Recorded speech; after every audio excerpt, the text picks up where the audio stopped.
자, 어제 대통령실이 트럼프 2기 행정부 출범에 대비해서 이제 회의를 진행을 했습니다. 방위비 분담금 네. 증액을 요구할 경우에 어떻게 할 것이냐 여기에 대한 입장을 내놨는데 정부로서는 사실 설득할 방법밖에는 없는 건가요? 어제 그래도 일요일인데 대통령께서 주관해서 110분 동안 경제안보 점검 회의를 한 것은 잘한 것 같습니다. 네. 그래서 통상, 그다음에 그 산업, 금융 이런 협의체를 구성하라고 지시한 것도 잘한 것 같은데요.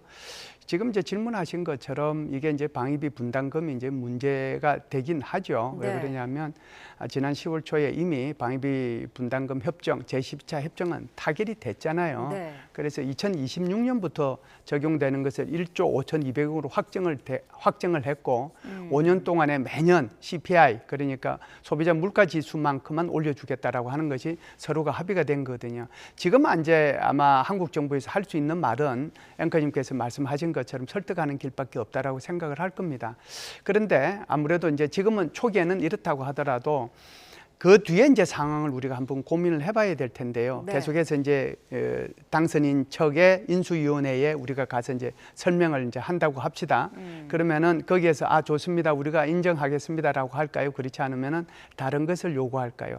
제가 보면 미국이 한국에 대해서 쓸 수 있는 카드는 너무 많습니다. 네. 주한미군 감축, 철수, 뭐 훈련 중지, 전략자산 전개 금지, 뭐 북미 간의 핵군축 해당, 수많은 다른 카드를 가지고 한국을 압박할 수도 있거든요. 네. 그렇다고 하면 우리가 설득해서 우리가 실패하고, 또 미국의 입장에서 보면 한국한테 정말 동맹인데 여기에서 안 할 일을 또 해야 되는 그런 입장이 되면은 둘 다가 잃게 되는 루즈 앤 루즈 게임이 되는 거예요. 네. 그래서 이런 게임을 진행하기보다는 윈윈 하는 게임이 좋지 않겠느냐라고 저는 개인적으로 판단합니다. 네. 그래서 협상을 이제 끝났으니까 설득에만 초점을 두지 말고 추가 협상이 가능하다라고 하는 것을 열어두면서 대신에 우리가 받아낼 것이 뭐가 있겠는가. 네. 그게 이제 주한미군의 안정적인 주둔도 될 거고, 그다음에 지금 이제 하고 있는 우리 한미 간의 그 확장 억제에 대한 얘기도 될 수 있을 거고, 아마 제일 큰 것은 한국의 핵무장과 관련된 얘기를 반대급부로 받아낼 수도 있거든요. 그래서 네.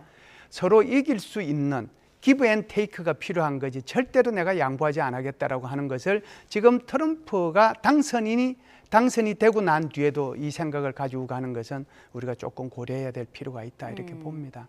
한국 핵무장을 말씀을 하셨는데 이 독자 핵무장을 협상 카드로 제시해야 되는 거 아니냐 이런 지적은 계속 나오고 있습니다만은 네.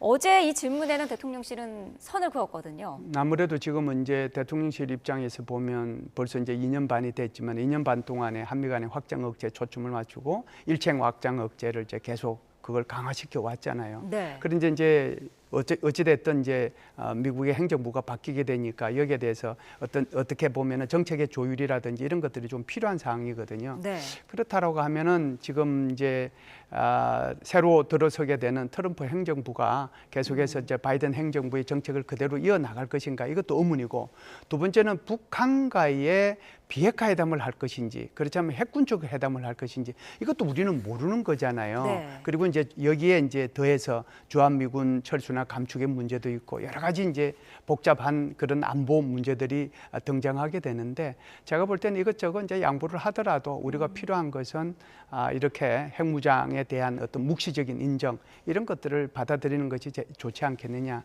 우리가 이런 주장을 해야 그나마 전술핵무기의 재배치라든지 우리의 그 잠재력 핵 확보라든지 이런 것이 가능하거든요. 네. 어제 대통령실에서 이렇게 얘기해요. 독자적 핵무장 시나리오는 매우 극단적인 상황에서 고려할 사항이다. 그럼 저는 이렇게 생각을 합니다.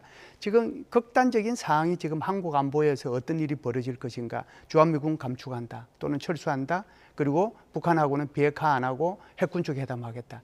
이게 한국 안보의 극단적인 상황 아니에요?